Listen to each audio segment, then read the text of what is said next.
अस्सलाम वालेकुम जी, welcome to the first episode of Cric Talk. तो जी पहली खबर जो हमारे पास ये है कि Sarfaraz Ahmed is on the race to become the chief selector of the Pakistan. तो भाई खुदा का वास्ते बन जा भाई, हमारी इस आकिब जावेद जैसी बीमारी से जान छुड़ा भाई, प्लीज़ साहिब भाई। जो कि एक अच्छा डिसीजन है मेरे लिहाज से, क्योंकि वो एक आईसीसी इवेंट का विनिंग कैप्टन है और deserve to become a chief selector of Pakistan. उसके बाद जो एक नई हाईलाइट आई हुई है कि जी इमरान अहमद की शादी हो गई है, एक न्यू भाभी आ रही हैं टीम में। तो वेलकम टू हर और best wishes for Imran Ahmed married life. I hope कि उनकी जो परफॉर्मेंस है उसके साथ ये नहीं होगा जो इनसे पिछलों के साथ हुआ था। खैर, इट्स अ पर्सनल रिमार्क।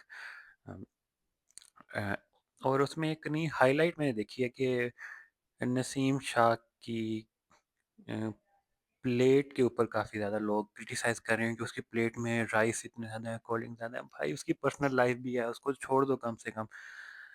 हाँ, व्हाट द क्या बोले, मतलब अब वो कुछ खाए भी ना क्या बेचारा अब। और मेरे सामने ना अभी एक वीडियो, एक पोस्ट गुजरी जिसके साथ में ना वो उम, लोग बाबर आज़म की प्रैक्टिस मैच के जो बोल्ड हुआ बाबर आज़म प्रैक्टिस मैच के अंदर कुछ नई शॉट्स ट्राई करते हुए, उसको लोग क्रिटिसाइज़ कर रहे थे कि जी ये देखो, ये है आपका किंग, ये है आपका प्लास्टिक किंग। तो मेरी उन जाहिलों को एक सजेशन है कि प्लीज़ ये बात कभी किसी के सामने ना कर देना, कभी किसी एक्सपर्ट के सामने ना कर देना, नहीं तो वो जूता उठा के आपको मार देगा। भाई जो प्रैक्टिस होती है ना वो किस लिए होती है?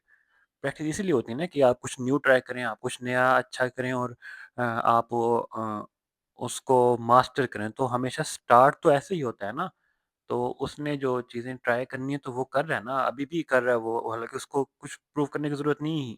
Everyone calls him king. तो अगर वो उसके अंदर बोल्ड हो भी रहा है नेट में तो वो ठीक है ना, असल में बोल्ड होने से तो वो उसको अपनी गलतियाँ पता चल रही है ना इससे। एक तो मतलब हमारी इमाम ने अजीब ही पकड़ा हुआ है, उनको बस एक टॉपिक चाहिए, एक बंदा चाहिए उसके ऊपर वो गंद फेंकने के लिए, बस बंदा चाहिए। और वो हमेशा, वो बेशक साँस भी ले रहा होगा तो कहेंगे कि यार इसने साँस बहुत हल्के तरीके से लिया है, इसको थोड़ा-सा तेज़ साँस लेना चाहिए था। इसके अलावा कुछ और स्टैट्स मेरे सामने गुज़रे हैं कि most hundreds in a winning cause since 2020। तो उसमें आपको हैरानी होगी ये जानकर के जो सबसे ज़्यादा जो हंड्रेड्स हैं विनिंग कॉज में, वो ना आपके विराट कोहली के हैं, ना आपके सलमान अली आगा, क्या कहते हैं उनको, मॉडर्न डे क्रिकेट के हैं, ना किसी और बंदे के हैं। वो है the one and only Babar Azam. Babar Azam ने 11 सेंचुरीज बनाई है विनिंग कॉज में। जिस अब आप लोग कहेंगे कि शायद जी ये तो जी छोटी टीमों के अगेंस्ट बनाई है, तो उसमें सिर्फ एक सेंचुरी जो छोटी टीम के अगेंस्ट है वो है नेपाल। बाकी सारी सेंचुरीज उसकी बड़ी टीमों के अगेंस्ट है। तो क्या ही बोलूँ मैं अब इस बात पे कि हमने ऐसे प्लेयर्स को ड्रॉप किया हुआ है अपनी टीम से, और अभी भी लोग इस पे कहेंगे कि ये हुआ था। वो जो बॉलर था, बॉलर की उस दिन तबीयत ठीक नहीं थी और बॉलर की जो है ना फूफी का इंतकाल हो गया था और बॉलर की नानी बीमार थी तो इस वजह से उसने सेंचुरी मार ली थी। तो भाई कुछ भी था, सेंचुरी मारना is not a easy task. Okay, अगर ऐसा हो तो आपके ये बाकी जो आइडियोलॉज हैं ये सारे उस लिस्ट में होते हैं, वो नहीं है। वो बाबर आजम के करीब करीब तो हो सकते हैं, लेकिन बाबर आजम ने इन सब को ही पीछे छोड़ दिया है। एक और शर्मनाक चीज़ की गई है पीसीबी की तरफ से। मतलब एक और इसलिए कहा गया कि अक्सर पीसीबी ऐसी हरकतें करता रहता है। तो once a clown is always a clown. तो no hate for the institution, but PCB ने एक वर्ल्ड कप विनिंग कैप्टन को बर्थडे तक विश नहीं की। पीसीबी सलमान बट को बर्थडे विश कर सकता है, पीसीबी मोहम्मद आसिफ को बर्थडे विश कर सकता है, पीसीबी मोहम्मद आमिर को बर्थडे विश कर सकता है जिन्होंने मुल्क की इज्जत को बेचा। लेकिन पीसीबी इमरान खान जैसे World cup winning, the only ODI World cup winning captain को पीसीबी ने बर्थडे विश नहीं किया।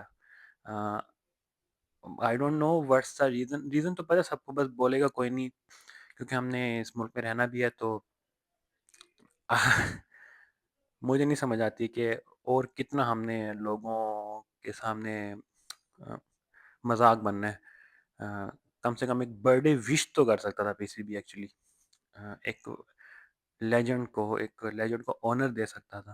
अ, हमने यहाँ पे पॉलिटिक्स तो नहीं खेलनी ना, हमने तो यहाँ पे क्रिकेट की बात करनी है and he was the legend himself और वर्ल्ड कप जीतने में उसका बहुत बड़ा कंट्रीब्यूशन है। ये नहीं कि वो सिर्फ एज अ कैप्टन था और नाम उसका लग गया, लेकिन no, he has he had an impact there. एक और भी खबर आ रही है कि बाबर आजम ने कायदे आजम ट्रॉफी खेलने का फैसला किया है और वो उसमें लाहौर वाइट्स को रिप्रेजेंट करेंगे।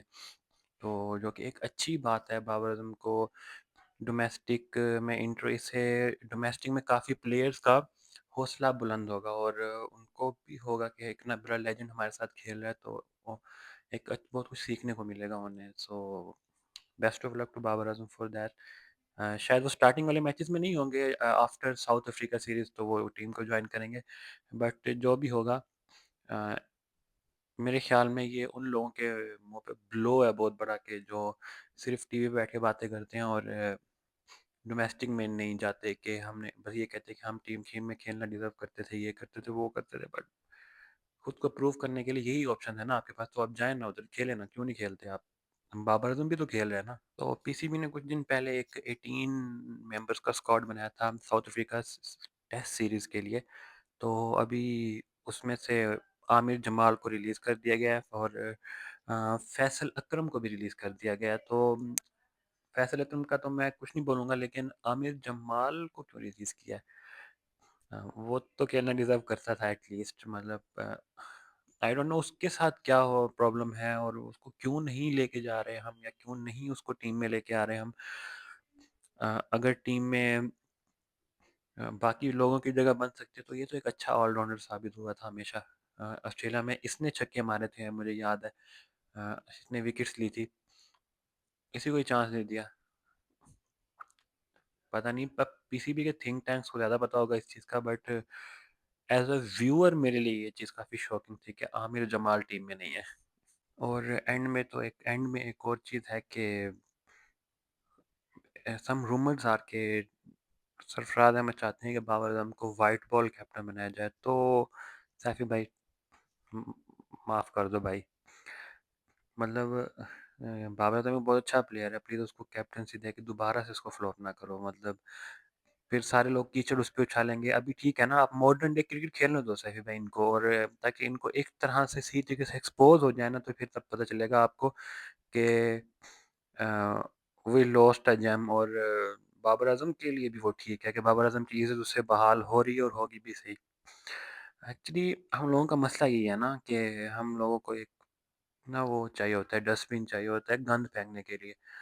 और बाबर आजम काफ़ी अर्से से टीम का गंद साफ करी जा रहा था, करी जा रहा था, करी जा रहा था। अब जब वो नहीं है टीम में तो टीम खुल के एक्सपोज हो गई है।